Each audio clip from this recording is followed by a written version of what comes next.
My soul waited for the Lord more than they that watch for the morning. I say more than they that watch for the morning. I say more than they that watch for the morning.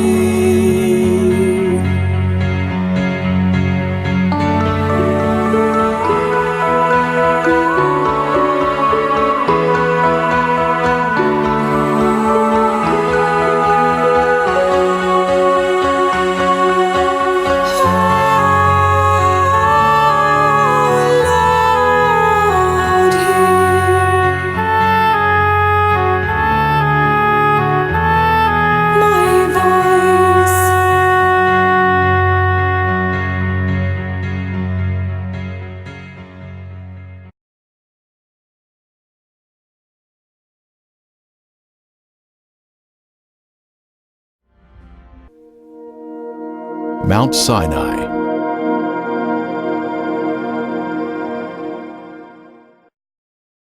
À l'âge de 40 ans, Moïse a tué l'Égyptien et fut forcé de fuir pour sauver sa vie. Exode 2,15 nous dit « Or Pharaon, ayant appris ce fait-là, chercha à faire mourir Moïse. Mais Moïse s'enfuit de devant Pharaon, s'arrêta au pays de Madian et s'assit près d'un puits. » Exode 3,1 nous dit « Or Moïse fut berger du troupeau de Jéthro, son beau-père, prêtre de Madian. Il mena le troupeau derrière le désert et vint à la montagne de Dieu à Horeb. » D'anciennes cartes nous révéleront que le Médian est dans le nord-ouest de l'Arabie saoudite. C'est ici que nous devrions la trouver. Moïse s'occupait des moutons lorsqu'il fit la mystérieuse rencontre d'un buisson ardent qui ne se consumait pas malgré les flammes.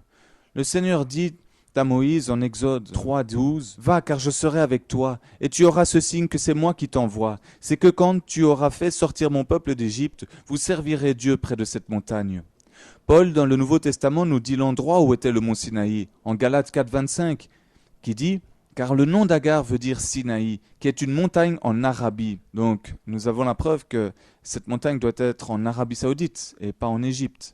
Flavius Joséphus nous a dit que le mont Sinaï était la montagne la plus haute de la région du Madian. Ceci est donc notre destination, le réel mont Sinaï en Arabie Saoudite. Et son nom aujourd'hui est Jebel el-Lawz. And is named today Jebel al-Lawz.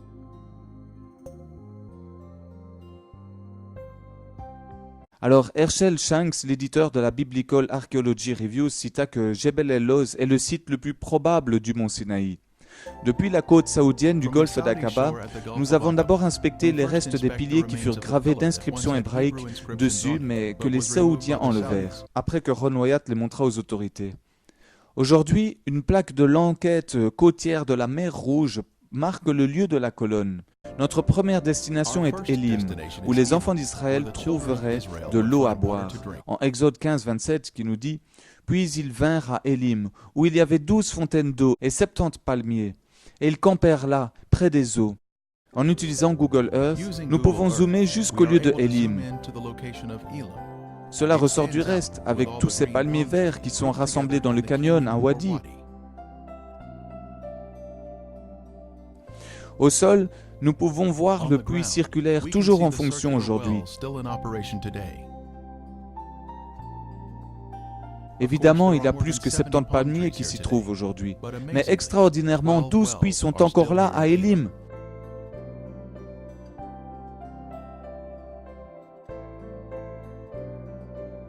Les enfants d'Israël ont été étendus dans le canyon sur une grande distance, mais ils avaient accès à de l'eau potable dans ces puits.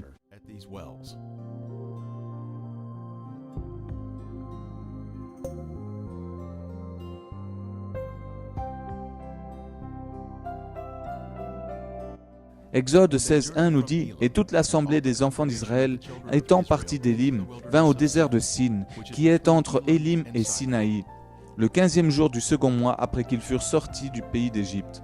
Ensuite les enfants d'Israël voyagèrent au travers du désert de Sin et murmurèrent contre Moïse. Le Seigneur, rempli d'amour pour eux, les a pourvus avec de la manne provenant du ciel tous les jours, sauf lors des sabbats. » Sur une carte détaillée près du Talif al-Bad, ou l'ancienne Médian, nous pouvons voir Magaïr Chouaïb, qui signifie les caves de Jéthro. meaning the caves of Jethro. Ici, nous voyons le nom Jéthro inscrit sur la carte. Les façades de ces caves étaient prises par une civilisation dans un temps plus proche, il y a 2000 ans à peu près. Mais les caves intérieures de ces façades datent du temps de l'Exode, à Jéthro, il y a environ 3500 ans.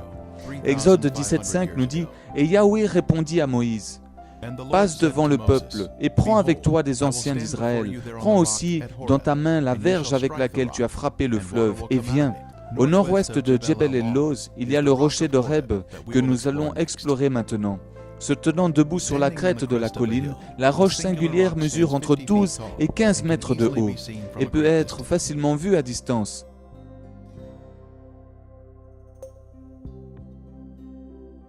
Comme les gens se plaignaient en demandant de l'eau, Dieu entendit leurs gémissements et il commanda à Moïse de frapper le rocher. Ensuite, de l'eau jaillit en abondance du rocher.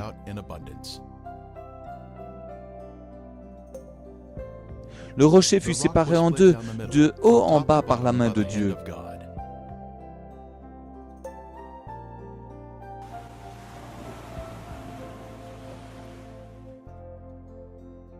De l'érosion peut être aperçue tout autour du rocher, étant donné que des millions de mètres cubes d'eau ont jailli de la roche jusque dans les caves se situant à proximité. Psaume 105, 41 nous dit « Il ouvrit le rocher et les eaux en coulèrent. Elles se répandirent comme un fleuve dans les lieux arides. La fissure est si large qu'on peut marcher entre la séparation des roches. »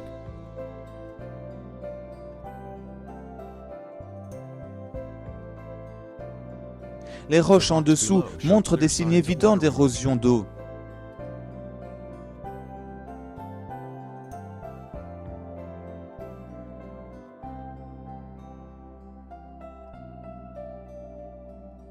Exode 17,15 nous dit « Et Moïse bâtit un autel et le nomma Yahweh ma bannière. » Ici dans le camp, il y a un large autel carré qui fut assemblé avec des pierres non taillées et fut bâti après la victoire sur les Amalécites. Il y a aussi dans le camp des restes de formations circulaires de pierres utilisées pour la base de leur tente. C'est de la pure preuve de l'occupation prioritaire de ce site.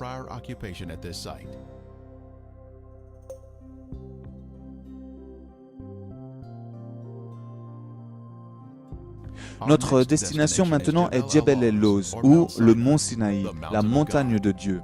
Alors qu'on se ferait notre chemin au travers des montagnes, nous apercevons le pic du mont Sinaï qui fut brûlé par la présence de Dieu.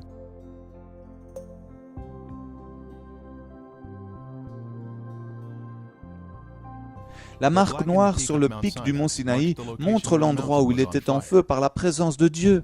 Exode 19, 18 nous dit « Or le mont Sinaï était tout couvert de feu, parce que Yahweh y était descendu en feu, et sa fumée montait comme la fumée d'une fournaise, et toute la montagne tremblait fort. » À la droite du pic est la localisation de la cave d'Élie.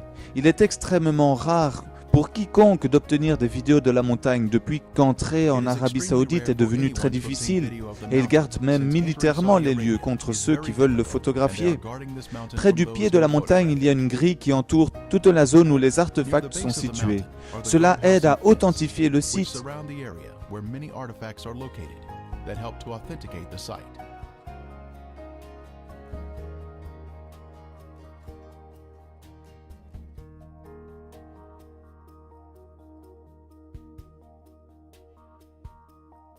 Ce panneau saoudien annonce une alerte de zone archéologique, qu'il est interdit de passer et que ceux qui violent cette règle sont assujettis à des pénalités stipulées dans les règlements des décrets royaux des Antiquités du 23 juin 1392.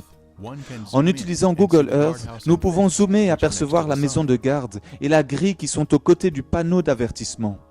Dans la zone de campement, on y trouve beaucoup d'inscriptions incluant cette magnifique photo d'une menorah qui est sans nul doute le plus vieux qu'on ait pu trouver.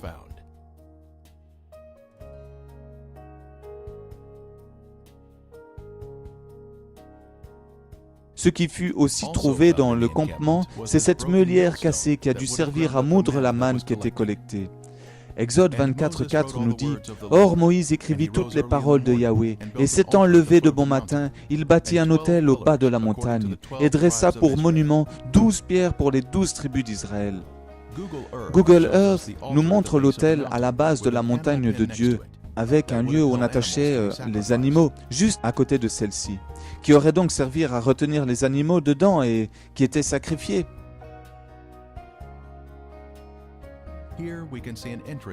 Ici, on peut voir une entrée là où on entachait les animaux. Il y a aussi des restes de piliers. Certains sont blancs alors que d'autres ont plus une apparence de granit et sont vraiment larges en diamètre, comme nous pouvons le voir ici. Some pillars are white in color, while others have more of a granite appearance and are very large in diameter, as we can see here.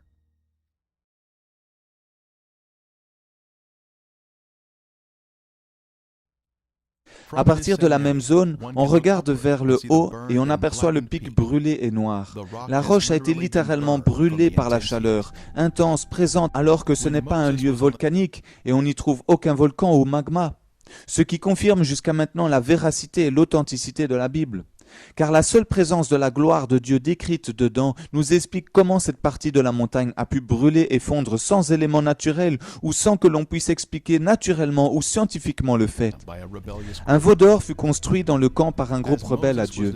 Et alors que Moïse descendait des montagnes, il a vu les gens dansant autour de ce veau d'or. Ici, nous pouvons voir le campement depuis la montagne et la localisation de l'autel érigé pour y poser le veau d'or.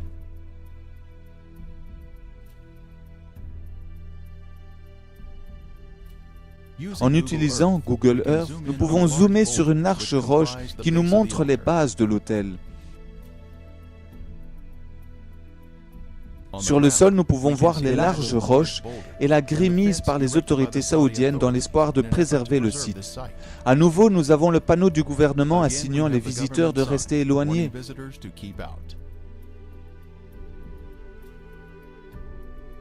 C'est sur le dessus de ces rochers qu'était mis le veau d'or. 11 des 12 tribus d'Israël, excepté donc la tribu des Lévites, dansèrent autour du veau d'or en signe de rébellion contre Dieu.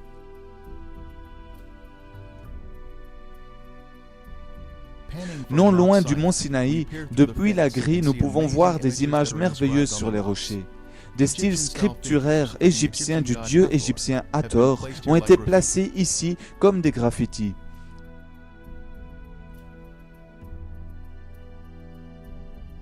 Le taureau était considéré de haute estime en Égypte, de là où les enfants d'Israël venaient de partir. Donc ils ont créé une image qui était naturelle à leur cœur rebelle. Ces images furent inscrites car le veau d'or était placé ici en ce temps-là. Ces inscriptions sont uniques en Arabie Saoudite, s'appuyant sur les archéologues saoudiens qui le disent. Le mont Sinaï fut d'abord découvert en 1984 par Ron Wyatt et ses fils, qui passèrent les frontières de l'Arabie Saoudite sans visa, dans le but de documenter les preuves ici présentées.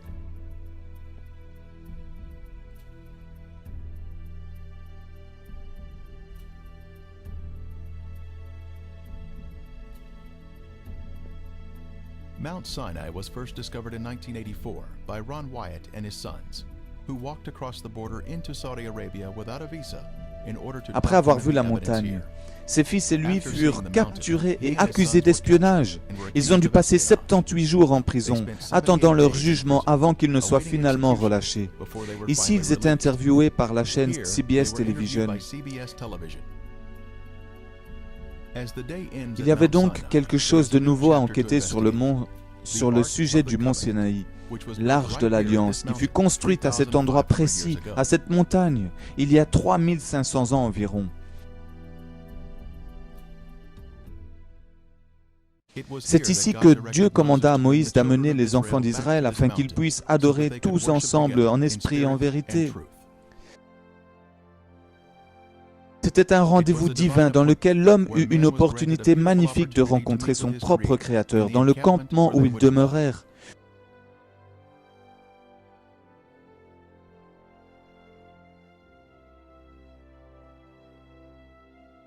God arranged a loving appointment, sent down from heaven above.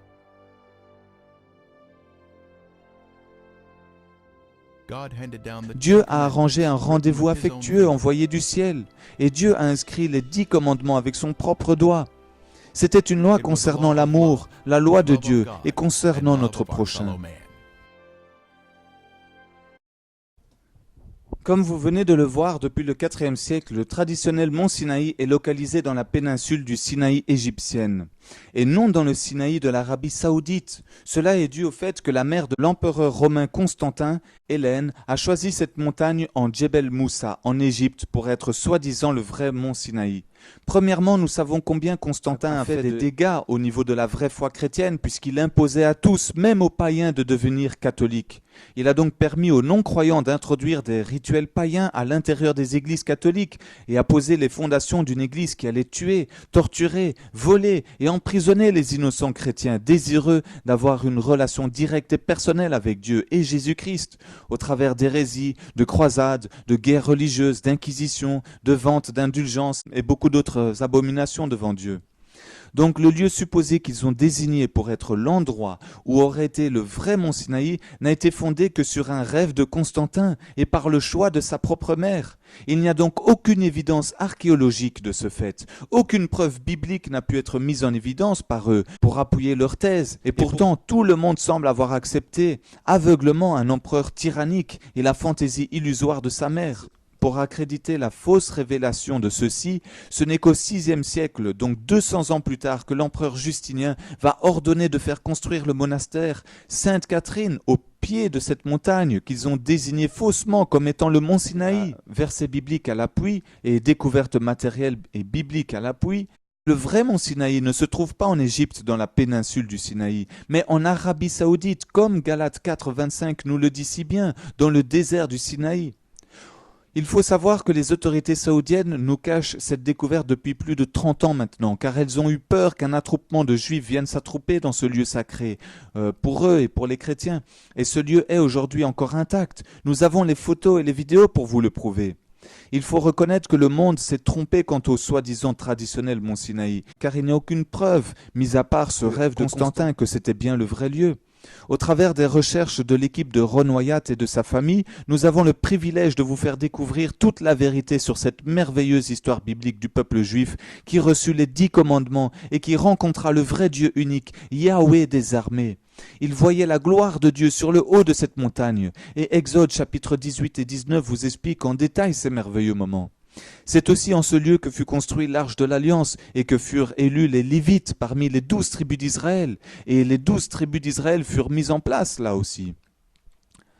Alors je vous bénis au nom de Jésus-Christ, vous qui regardez cette vidéo, et jugez par vous-même, avec toutes les preuves archéologiques, les preuves bibliques, les photos et les vidéos, si le vrai mont Sinaï est en Égypte ou en Arabie Saoudite. Que Dieu soit loué pour l'éternité, pour ces merveilleuses découvertes. Amen. Maintenant que vous avez tout vu, pensez-vous que nous vous avons montré le vrai mont Sinaï ou pensez-vous encore que le vrai mont Sinaï est celui sorti du rêve de Constantin et choisi par sa mère? Pour rappel, nous avons découvert la montagne de Dieu, le mont Sinaï, avec un sol calciné en Arabie Saoudite, avec un sol calciné, brûlé et fondu, alors qu'il n'y a aucune activité volcanique dans cette région.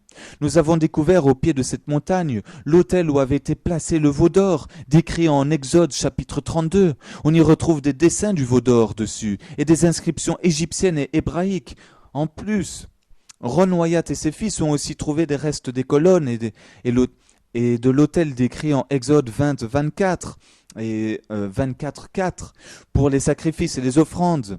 Ils y ont trouvé des meulières cassées pour moudre le grain, ce qui confirme que les Juifs recevaient de Dieu de la manne provenant des cieux, qu'ils moulaient avec ces meulières fabriquées par eux-mêmes.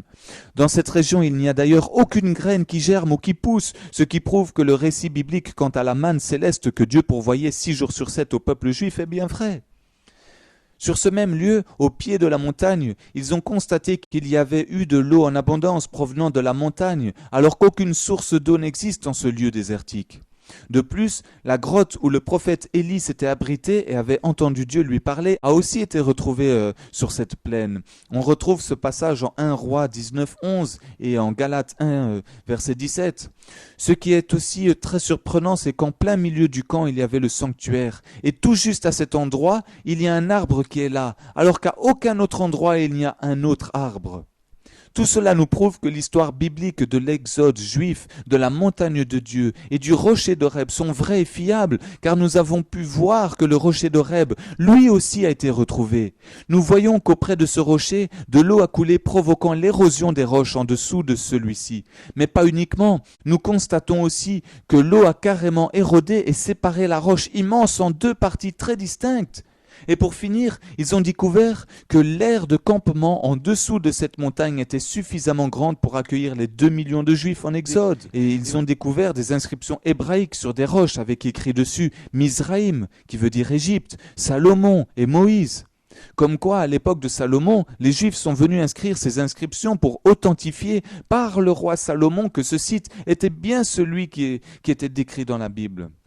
Je tiens à vous signaler qu'il n'y a pas que Ron Wyatt qui est allé voir tout cela. D'autres personnes sont allées après lui pour confirmer que tout était bien vrai et n'ont pu que constater que c'était le site authentique du Mont Sinaï. Vous pouvez trouver leurs vidéos sur YouTube aussi, vous pouvez faire la recherche. Donc voilà, je vous ai fait un récapitulatif de toutes les preuves matérielles, bibliques et archéologiques qui ont été retrouvées sur place en Arabie Saoudite, en comparaison avec le soi-disant site en Égypte, dans lequel nous n'avons aucune preuve de quelque sorte que ce soit pour prouver que c'était bien le vrai Mont Sinaï.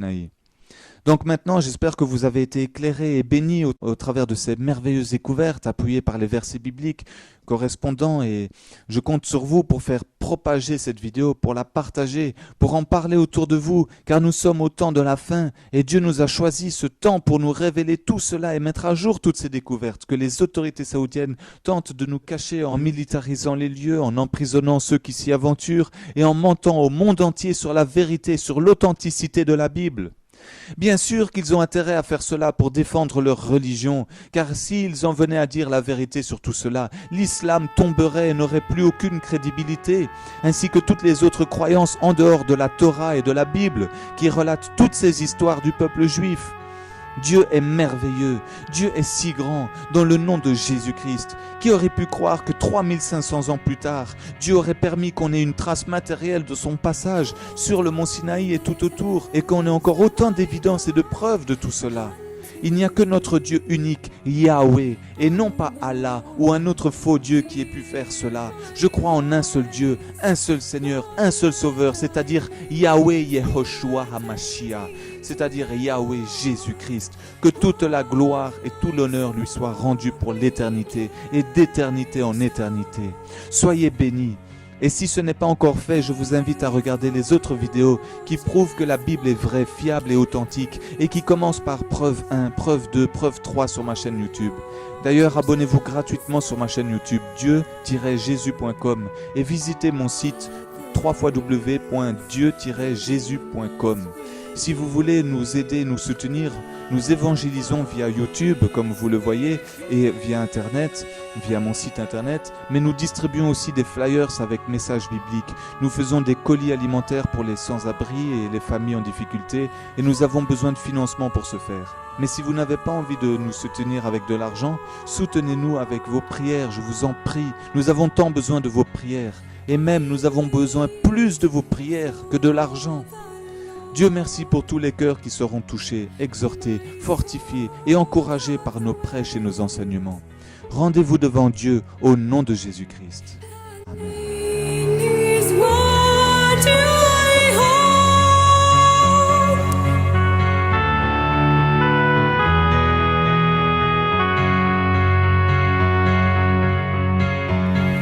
My soul waiteth for the Lord, more than they that watch for the morning. I say more than they that watch for the morning. I say more than they